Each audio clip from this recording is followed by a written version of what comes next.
s'est fait chair et il a habité parmi nous. Nous avons vu sa gloire. Alléluia, Alléluia, Alléluia, Alléluia, Alléluia, Alléluia.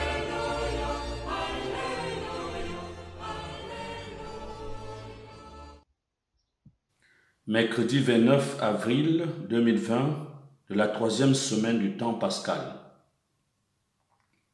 Mémoire de Sainte Catherine de Sienne, Vierge et docteur de l'Église. Lecture de la messe, Actes chapitre 8, versets 1 à 8, Somme responsoriale 65, les versets 1 à 3, 4 à 5, 6 à 7. L'Évangile de Jean chapitre 6, versets 35 à 40. Vigilante et fidèle, Catherine de Sienne a gardé sa lampe allumée pour sortir à la rencontre du Christ. Au nom du Père et du Fils et du Saint-Esprit. Amen. Évangile de Jésus-Christ selon saint Jean. Gloire à toi, Seigneur. En ce temps-là, Jésus disait aux foules, « Moi je suis le pain de la vie. Celui qui vient à moi n'aura jamais faim. Celui qui croit en moi n'aura jamais soif. Mais je vous l'ai déjà dit, vous avez vu, et pourtant vous ne croyez pas. Tous ceux que me donne le Père viendront jusqu'à moi, et celui qui vient à moi, je ne vais pas le jeter dehors, car je suis descendu du ciel pour faire non pas ma volonté, mais la volonté de celui qui m'a envoyé. Or, telle est la volonté de celui qui m'a envoyé, que je ne perde aucun de ceux qu'il m'a donnés, mais que je les ressuscite au dernier jour. Telle est la volonté de mon Père, que celui qui voit le Fils et croit en lui ait la vie éternelle, et moi, je le ressusciterai au dernier jour.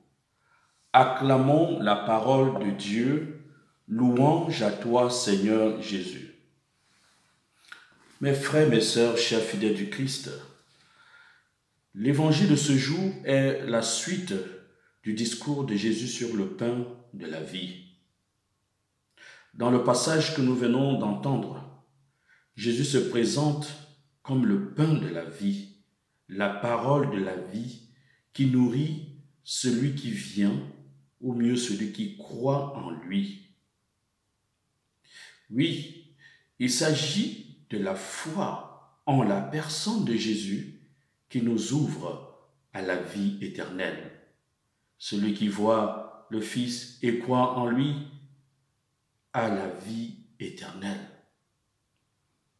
Mes frères, mes sœurs, chers fidèles du Christ, approchons-nous donc avec foi vers celui qui a voulu être notre nourriture, notre lumière et notre vie, étant donné que la foi est le principe de la vie authentique, comme affirme saint Ignace d'Antioche.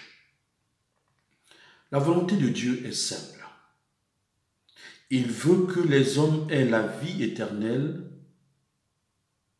en Jésus et par Jésus, celui qu'il a envoyé pour accomplir cette volonté.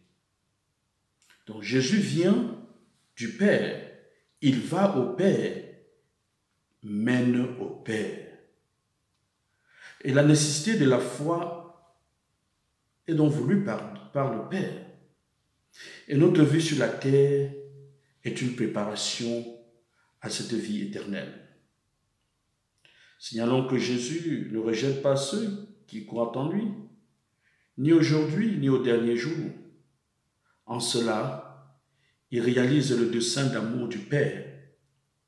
Mes frères, mes sœurs, chers fidèles du Christ, en ce temps de confinement, apprenons à expérimenter la vie éternelle en vivant dès à présent de ce que la mort ne peut pas détruire, à savoir l'amour.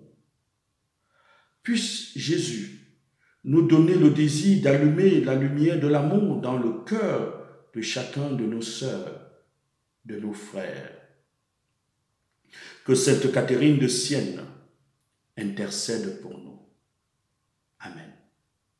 Enfants confiants, disons au Père, notre Père qui es aux cieux, que ton nom soit sanctifié, que ton règne vienne, que ta volonté soit faite sur la terre comme au ciel.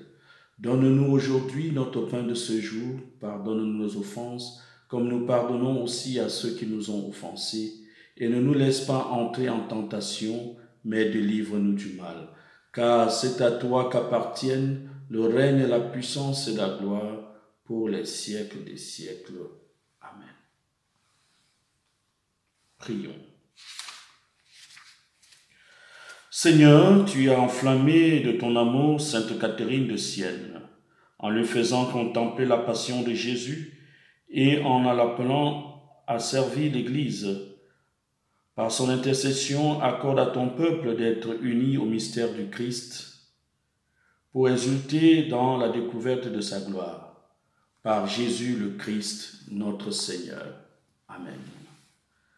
Mes frères, mes sœurs, je vous souhaite une excellente journée avec le ressuscité. Que Dieu nous prenne en grâce et nous bénisse, le Père, le Fils et le Saint-Esprit. Amen.